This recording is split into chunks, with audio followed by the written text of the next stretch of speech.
ਬਿਸਮਿਲ੍ਲਾ ਰਹਿਮਾਨ ਰਹੀਮ। ਸੱਜਣੋ ਤੇ ਮਿੱਤਰੋ, ਸਾਡੇ ਦੇਸ਼ ਨੂੰ ਰੱਬ ਸੋਹਣੇ ਨੇ ਦੁਨੀਆ ਦੀ ਹਰ ਨਿਅਮਤ ਨਾਲ ਨਵਾਜ਼ਿਆ ਹੈ।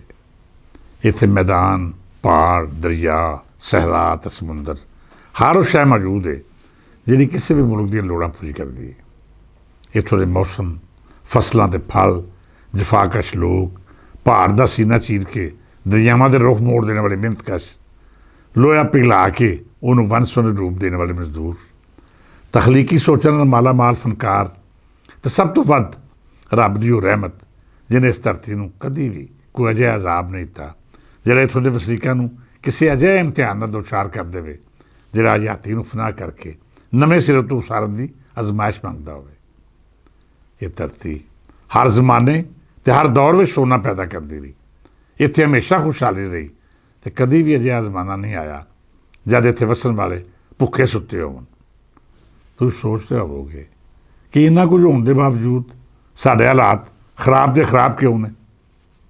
ਇਹਦਾ ਜਵਾਬ ਕੋਈ ਮੁਸ਼ਕਲ ਬੁਝਾਰਤ ਨਹੀਂ, ਬਲਕਿ ਸਾਦਾ ਅਤੇ ਸਿੱਧੀ ਜਿਹੀ ਗੱਲ ਹੈ ਕਿ ਸਾਡੇ ਆਮ ਅਤੇ ਕਮਜ਼ੋਰ ਬੰਦੇ ਨੂੰ ਹਮੇਸ਼ਾ ਨਿਚੋੜ ਕੇ ਉਹ ਅਸ਼ਰਾਫੀਆ ਖਾਂਦੀ ਰਹੀ ਜਿਹਨੇ ਕਦੀ ਮਜ਼ਹਬ ਦਾ ਬਹਾਨਾ ਬਣਾਇਆ ਅਤੇ ਕਦੀ ਇਹ ਤਸੱਵਰ ਦਿੱਤਾ ਕਿ ਜ਼ਾਤ ਪਾਤ ਅਤੇ ਰੰਗੋ ਨਸਲ ਦੀ ਪੌੜੀ ਚੜ੍ਹ ਕੇ ਅਸੀਂ ਦੂਜਿਆਂ ਤੋਂ ਉੱਚੇ ਹਾਂ, ਲਿਹਾਜ਼ਾ ਸਾਡਾ ਭਾਰ ਚੁੱਕਣਾ ਮਾੜੇ ਤਬਕੇ ਉੱਤੇ ਵਾਜਬ ਹੈ।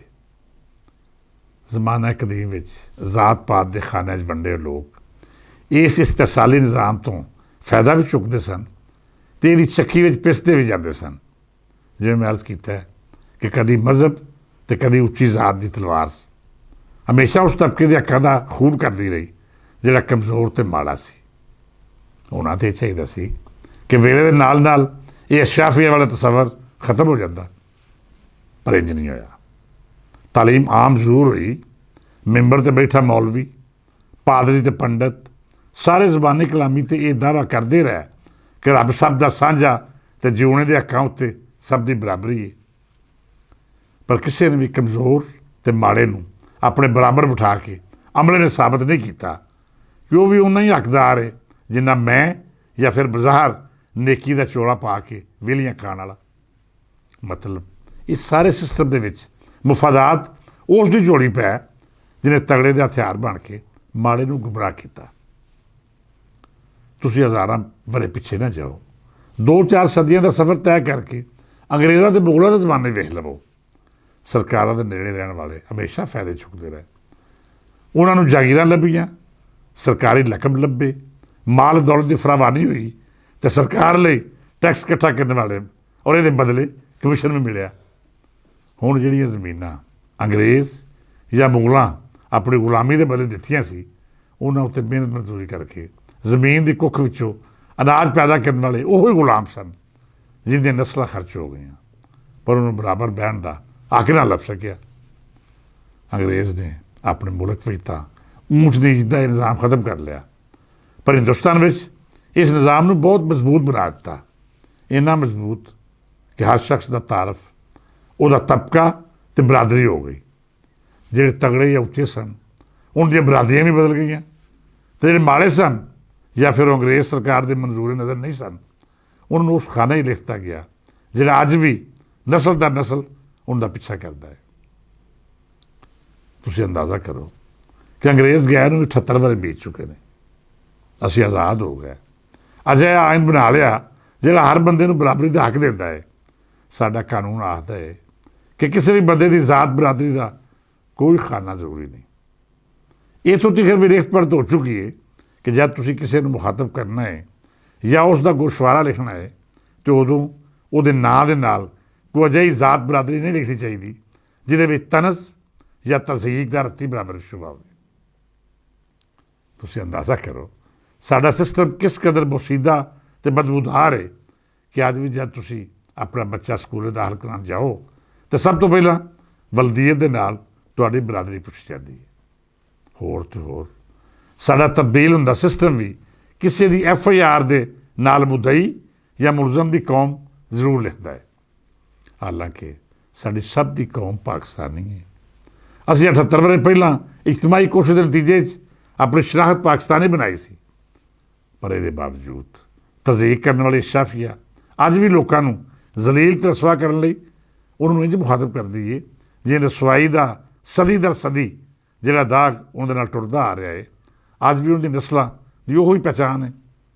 ਮਿੱਤਰ ਪਿਆਰਿਓ, ਅਰਜ਼ ਕਰਨ ਦਾ ਮਤਲਬ ਇਹ ਹੈ ਕਿ ਜਦ ਕੋਈ ਵੀ ਰਿਆਸਤ ਤਰੱਕੀ ਦੀ ਪਹਿਲੀ ਪੂੜੀ ਚੜ੍ਹਦੀ ਹੈ ਅਤੇ ਉਦੋਂ ਉਹਦੇ ਲਈ ਸਭ ਤੋਂ ਜ਼ਰੂਰੀ ਗੱਲ ਲੋਕਾਂ ਨੂੰ ਮੁੱਢਲੇ ਹੱਕ ਦੇਣਾ ਹੁੰਦਾ ਹੈ। ਅਤੇ ਸਭ ਤੋਂ ਮੁੱਢਲਾ ਹੱਕ ਇਹ ਹੋਈ ਹੈ ਕਿ ਕਾਨੂੰਨ ਅਤੇ ਆਇਨ ਦੀ ਨਜ਼ਰ ਵਿੱਚ ਹਰ ਬੰਦਾ ਬਰਾਬਰ ਹੋਵੇ। ਉਹ ਹੁਕਮ ਜੋ ਮੇਰੇ ਨਬੀ ਆਖਰੁਜ਼ਮਾਂ ਸੱਲੱਲਾਹੁ ਅਲੈਹਿ ਵਸੱਲਮ ਨੇ ਦਿੱਤਾ ਹੈ ਕਿ ਕਿਸੇ ਗੋਰੇ ਨੂੰ ਕਾਲੇ 'ਤੇ ਅਤੇ ਕਿਸੇ ਅਰਬੀ ਨੂੰ ਅਜਮੀ ਉੱਤੇ ਕੋਈ ਫਜ਼ੀਲਤ ਨਹੀਂ। ਸਭ ਇਨਸਾਨ ਬਰਾਬਰ ਨੇ ਅਤੇ ਸਭ ਦਾ ਹਿਸਾਬ ਵੀ ਬਰਾਬਰ ਹੈ। ਪਰ ਸਾਡੀ ਰਿਆਸਤ ਨੇ ਇਸ ਹੁਕਮ ਉੱਤੇ ਅਮਲ ਕਰਨ ਦਾ ਕਦੀ ਸੋਚਿਆ ਹੀ ਨਹੀਂ। ਕਿਉਂ ਜੇ ਇਹ ਸਭ ਬਰਾਬਰ ਹੋ ਗਿਆ ਫਿਰ ਅਸ਼ਰਾਫੀਆ ਦਾ ਭਾਰ ਕੌਣ ਚੁੱਕੇਗਾ? ਫਿਰ ਆਪਣੀਆਂ ਹੱਡੀਆਂ ਨਿਚੋੜ ਕੇ ਇਹਦੀ ਅਯਾਸ਼ੀ ਦਾ ਸਮਾਨ ਕੌਣ ਕਰੇਗਾ? ਕੌਣ ਟੈਕਸ ਭਰ ਕੇ ਇਸ ਅਫਸਰਸ਼ਾਹੀ ਦੀ ਮੌਜ ਮਸਤੀ ਪੂਰੀ ਕਰੇਗਾ? ਜੇਕਰ ਨੱਥੂ ਖੈਰਾ ਵੀ ਸਾਹਿਬ ਬਹਾਦਰ ਦੀ ਕੁਰਸੀ ਸਾਹਮਣੇ ਆ ਕੇ ਹੱਥ ਬੰਨ੍ਹ ਕੇ ਖਲੋਣ ਦੀ ਬਜਾਏ ਇਤਰਾਮ ਨਾਲ ਕੁਰਸੀ 'ਤੇ ਬੈਠਣ ਲੱਗ ਪਿਆ ਤਾਂ ਫਿਰ ਸਲਾਮਾ ਕੌਣ ਮਾਰੇਗਾ? ਇਹ ਸਾਰਾ ਖੇਡ ਉਸ ਅਸ਼ਰਾਫੀਆ ਨੂੰ ਪਾਲਣ ਦਾ ਹੈ ਜਿਹੜੀ ਸਦੀਆਂ ਤੋਂ ਸਾਡੇ ਲੋਕਾਂ ਦੀ ਗਰਦਨ ਉੱਤੇ ਮੁਸੱਲਤ ਹੈ। ਜਦ ਆਜ਼ਾਦੀ ਨਹੀਂ ਸੀ ਅਤੇ ਉਦੋਂ ਵੀ ਸਾਡੇ ਹਾਲਾਤ ਅਜਿਹਾ ਹੀ ਸਨ। ਅਸੀਂ ਆਜ਼ਾਦ ਹੋ ਗਏ ਅਤੇ ਫਿਰ ਵੀ ਗੁਲਾਮ ਦੇ ਗੁਲਾਮ ਹੀ ਰਹਿ। ਅੰਗਰੇਜ਼ ਤਾਂ ਚਲਾ ਗਿਆ, ਅੰਗਰੇਜ਼ ਦੀ ਜੁੱਤੀਆਂ ਚੁੱਕਣ ਵਾਲੇ ਸਾਡੇ ਉੱਤੇ ਮੁਸੱਲਤ ਹੋ ਗਿਆ। ਸਾਡਾ ਬਣਿਆ ਕੁਝ ਵੀ ਨਹੀਂ। ਹੋਇਆ ਕੀ ਕਿ ਉਹ ਰਿਆਸਤ ਜਿਹਦੇ ਕੋਲ ਰੱਬ ਦੀ ਦਿੱਤੀ ਹਰ ਨਿਅਮਤ ਮੌਜੂਦ ਹੈ, ਜਿਹਨੂੰ ਰੱਬ ਦੀ ਅਤਾ ਨਾਲ ਕਦੀ ਵੀ ਕਿਸੇ ਮਾਰੂਮੀ ਜਾਂ ਕੈਦ ਦਾ ਸਾਹਮਣਾ ਨਹੀਂ ਕਰਨਾ ਪਿਆ, ਉਹ ਧਰਤੀ, ਉਹ ਦੇਸ਼ ਹਰ ਲੰਘਦੇ ਵੇਲੇ ਨਾਲ ਮੁਸ਼ਕਲਾਤ ਦੀ ਦਲਦਲ 'ਚ ਫਸਦਾ ਗਿਆ।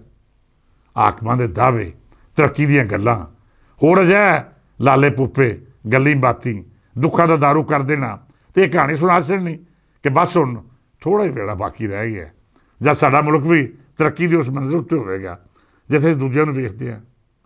ਪਰ ਵੇਲੀਓ, ਜਦ ਤੱਕ ਇਸ ਅਸ਼ਰਾਫੀ ਦੀ ਅਯਾਸ਼ੀ ਨਹੀਂ ਮੁੱਕਣੀ, ਮਾੜੇ ਬੰਦਿਆਂ ਨੂੰ ਜੀਵਨ ਦਾ ਹੱਕ ਨਹੀਂ ਮਿਲਦਾ ਅਤੇ ਆਇਨ ਨੂੰ ਅਮਲੀ ਤੌਰ 'ਤੇ ਨਾਫਜ਼ ਨਹੀਂ ਕੀਤਾ ਜਾਂਦਾ, ਨਾ ਮੁਲਕ ਤਰੱਕੀ ਕਰੇਗਾ ਅਤੇ ਨਾ ਹੀ ਉਹ ਮੰਜ਼ਿਲ ਆਉਣੀ ਜੇ ਜਿਹੜੀ ਸਾਨੂੰ ਲੰਮੇ ਲੰਮੇ ਭਾਸ਼ਣ ਦੇਣ ਵਾਲੇ ਵੱਡੀਆਂ ਵੱਡੀਆਂ ਪੱਗਾਂ ਵਾਲੇ ਸਿਆਸੀ ਲੀਡਰ ਦੱਸਦੇ ਨੇ।